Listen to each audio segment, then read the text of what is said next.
if you're keeping things locked in over on the On3 website and keeping things locked into everything Pete Nakos has given you when it comes to the intel side of things, then you know there are a couple of names that are starting to separate from the pack, at least at this point in the Florida head coaching search. So we'll break that down right now. There is a top 3 that seems to be developing. Now, this thing moves quick, fast, in a hurry. This could change tomorrow.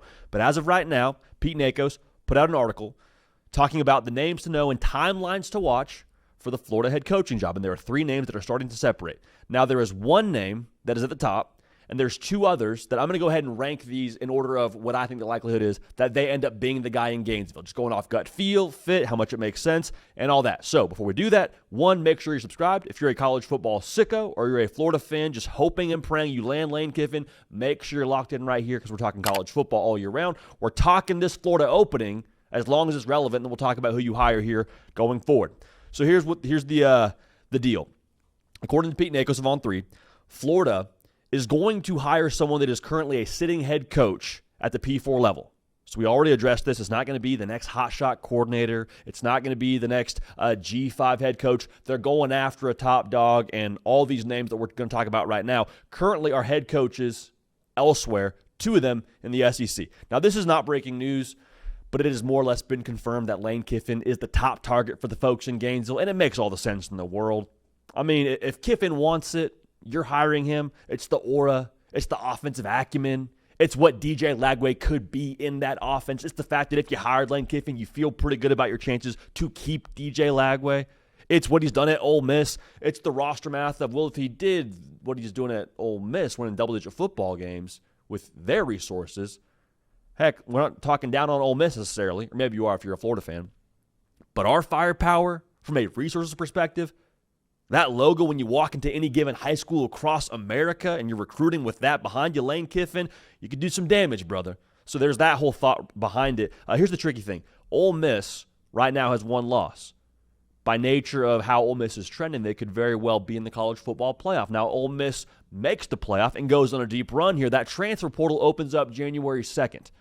So the logic we're trying to work through here is when that portal opens up, not just are you missing out on the opportunity of going and getting talent out of the portal if you haven't hired Lane Kiffin at that point in time and Ole Miss is still playing football games in the college football playoff, you also run the risk of letting guys on your roster leave your roster when that portal opens up and you don't have a head coach. So that's one thing to work through here. Here's the biggest snag in my mind that I'm trying to figure out when it comes to Lane Kiffin and his prospects of being the next guy in Gainesville. Can you get him to leave Ole Miss? Can you get him to leave Ole Miss? And that's a big question. It's a simple question. There's a lot of layers to it, though. Because at Ole Miss, Lane Kiffin is the guy.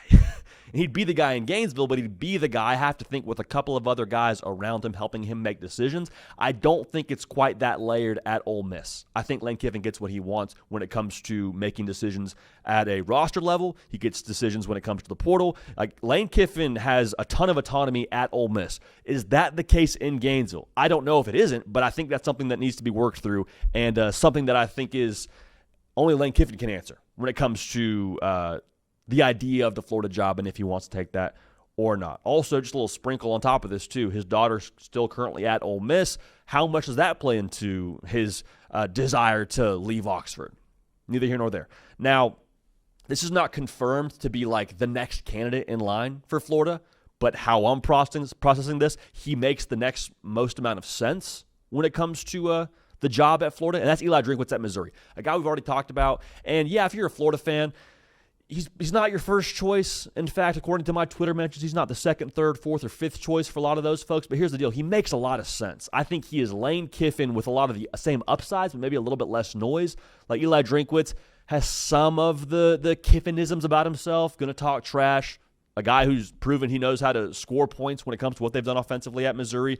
But he doesn't have quite the same presence when it comes to Twitter and the trolling and all that. So maybe you love that about Lane Kiffin, but Eli Drinkwitz has that just maybe at a diet version, if you will. He's built for modern college football, is Eli Drinkwitz, the same way that Lane Kiffin is. Eli Drinkwitz has recruited at Missouri. He's also killed it via the portal.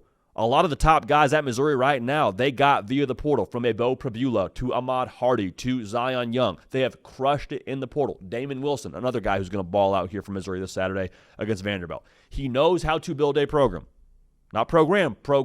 So what he would do at Florida, I think the upside and all those things that he's done already throughout this point in his career, that's what excites me. And so if you can't get Kiffin to leave Ole Miss, I understand that the thought here is, well, he's our backup, JD, by the nature of this conversation.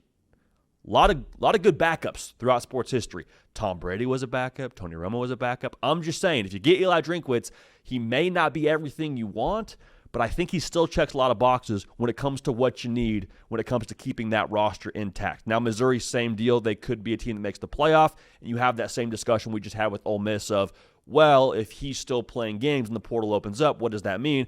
Here's my big question when it comes to the whole thing working at Florida if you do get Eli Drinkwitz. Can you get past the fact that he's not Lane Kiffin? Because I think for a lot of people, at the first sign of lack of success, to put it simply, like whenever you have that first loss in a coach's first year and it's not everything that you thought it would be, when the press conference is over and the preseason projections are behind you, are you able to live with the fact that he's not Lane Kiffin? Because you're going to see Lane Kiffin continue to do great things at Ole Miss. I feel like that's pretty straightforward. What he's doing at Ole Miss, if he doesn't leave for Florida, he will keep on winning at Ole Miss. And so it's going to be very easy now if Florida has a rocky start at any point in time, giving Eli Drinkwitz as the head coach, and Ole Miss is doing what Ole Miss is doing, it's going to be very easy to say, well, we should have got that guy. Instead, we got Diet Lane Kiffin, and here we are. So can you get past that if you hire Eli Drinkwitz is my question when it comes to that whole discussion. Now, the third candidate that I want to unpack together, and to me is probably number 3 in this, again, my own rankings when it comes to the names that are separating relative to this job, Jeff Brohm at Louisville has emerged as one of those top names when it comes to this job. And I've been on record before saying I think he's like the ACC's Lane Kiffin.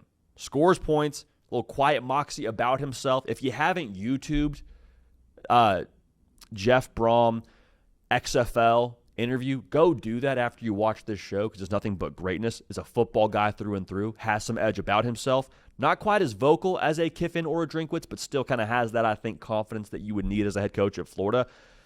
He's a quarterback whisperer, which is the thing that I love the most about him. Look at the quarterbacks he's had and the way he's elevated them. Tyler Shuck had his best year ever at Louisville. Got drafted in the top 3 rounds of the NFL draft after playing for Jeff Brohm. That's not a coincidence. Tyler Shuck is talented.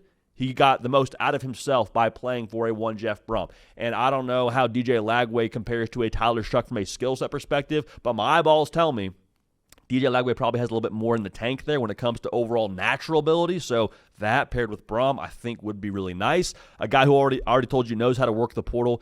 He's done it at a high level. It feels like every single year at Louisville. They go get 20-plus portal guys. They re-rack the whole roster, and they have the same on-field product that is one of the better products in the ACC. If you don't think beating Miami matters, it's something Billy Napier was never able to do at Florida.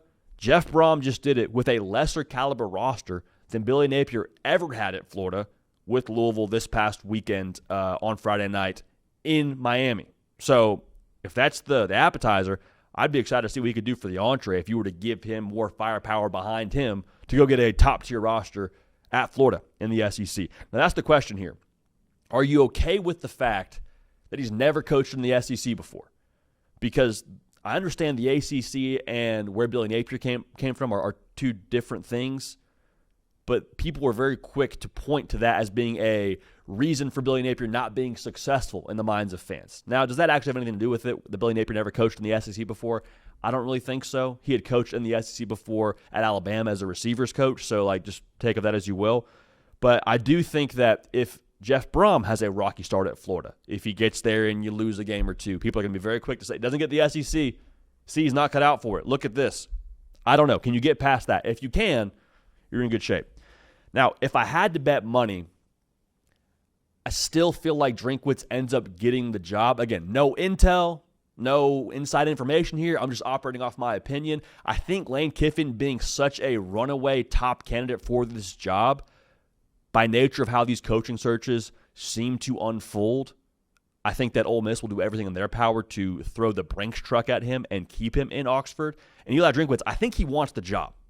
I think he wants the job, and I think he is the next most likely candidate. So when it comes to whoever takes this job, make sure you understand whether it's Kiffin, whether it's Drinkwitz, whether it's Brohm, whether it's someone else. And go read the article from Pete Nakos because he mentions a bunch of other names. These are just the top 3. If it's someone else, you're walking into a spot where the expectation is to go win national championships. That's a different level of pressure than I think any of these coaches have ever dealt with. At Missouri, if you make the playoff, you're getting the statue built for you. Same deal at Ole Miss. Same deal at Louisville. If you make the playoff at Florida as the new head coach, it's like, great, well, how many national titles have you won us? Like, the expectations and the pressure around this job are a little bit different. Can you handle that? So the overall competitive makeup of any of these guys or somebody else is going to be crucial to being successful when you do get this job in Gainesville. The press conference ends, the parade is finished, and you actually go out there and play football games. That's going to be something that I think will be a massive determining factor to the success for whoever's the next guy out there at Florida. But let me know your thoughts. I understand you don't want Drinkwitz. I've heard you loud and clear. You want Kiffin. Heck, I think Kiffin will be awesome there. If you get Kiffin, that's a home run for you. But are you willing to commit to that experience when you get Lane Kiffin? Different conversation for a different time. But again, let me know who you want and who you think is going to be the next guy out there in Gainesville.